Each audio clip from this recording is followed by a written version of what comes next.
அனைவருக்கும் வணக்கம். இறைவனுக்கு நன்றி. ஒற்றை தலைவலி குணமாக அதாவது ஒற்றை தலைவலி, தலைபாரம், தலைவலி இவைகளுக்கு எந்த விதமான தனிப்பட்ட பொதுவான மருத்துவம் எதுவும் இல்லை. நல்லா புரிஞ்சுக்குங்க. இது ஒவ்வொருத்தர் தலைவலிக்கும் ஒவ்வொரு காரணங்கள் உண்டு. ஒவ்வொருத்தரோட வாழ்வியல் முறை, மனநிலை, அவர்கள் செய்கின்ற வேலை இதை பொறுத்து அவர்களுக்கு தலைவலி ஏற்படும். காலையில் எழுந்தவுடன் மோஷன் போகலை அப்படின்னா தலைவலி வரும். தேவையில்லாத மன உளைச்சலில் இருந்தால் தலைவலி வரும். ஓய்வில்லாத அலைச்சலில் இருந்தால் தலைவலி வரும். இப்போ அவங்க சொல்கிறாங்க இல்லையா, ஏதாவது துக்க விஷயம் கேட்டால் தலைவலிக்குது, பசியை தள்ளி போட்டால் தலைவலிக்குது, பசி இல்லாமல் நம்ம சாப்பிட்டா தலைவலிக்குது. இந்த மாதிரி ஒவ்வொரு விஷயங்களுக்கும் தலைவலிக்கு உடலில் இருந்து 1000 காரணங்கள் இருக்கிறது. அப்போது ஒவ்வொருத்தருக்கும் தனித்தனியான காரணங்களும் தீர்வுகளும் இருக்குது. அப்போ அனைவருக்கும் பொதுவான தீர்வு அப்படிங்கிறது தலைவலிக்கு கிடையாது. அப்போது தலைவலிக்கு என்ன செய்யலாம் அப்படின்னு பார்த்தீங்கன்னா, அது ஒவ்வொருத்தரும் தனித்தனியாக உணரணும்.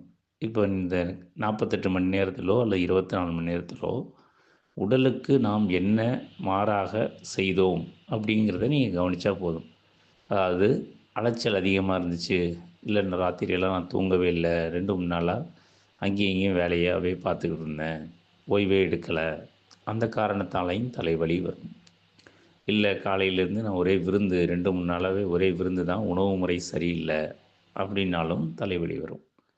2-3 நாளாக சரியான உணவு, அதாவது பசிக்கு நேரத்துக்கு உணவு எடுக்க முடியல, ஓயாத அலைச்சல், இது இல்லாமல் சுற்றி இருக்கிறவங்களால் ஏற்பட்ட மனக்கவலைகள் அல்லது மன உளைச்சல் இதெல்லாம் இருந்தாலும் உங்கள் தலைவலி அதிகமாகி கொண்டே இருக்கும். அப்போ இதுக்கு என்ன தான் தீர்வு அப்படின்னு உங்களுக்கு தோணுச்சு அப்படின்னா, தலைவலிக்கு தைலம் தேய்ச்சிட்ருக்கலாமா, அது தைலம் தேய்ச்சா நல்லா தானே இருக்குது அப்படின்னு நீங்கள் நினச்சிங்கன்னா, அதுக்கு காரணம் என்னென்னா, தலைவலிக்கு தைலம் தேய்த்தல் தலைவலியை குணப்படுத்துவதில்லை.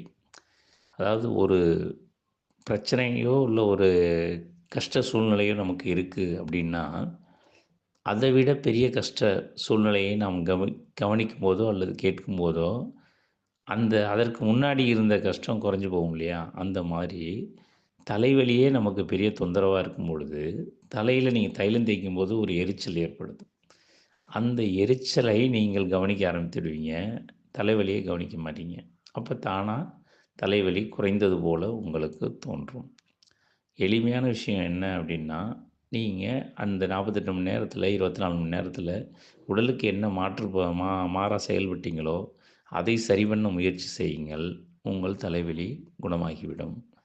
இல்லை எதுவுமே வேண்டாம் அப்படின்னா, நீங்கள் அமைதியாக உறங்கச் செல்வது ரொம்ப நல்லது.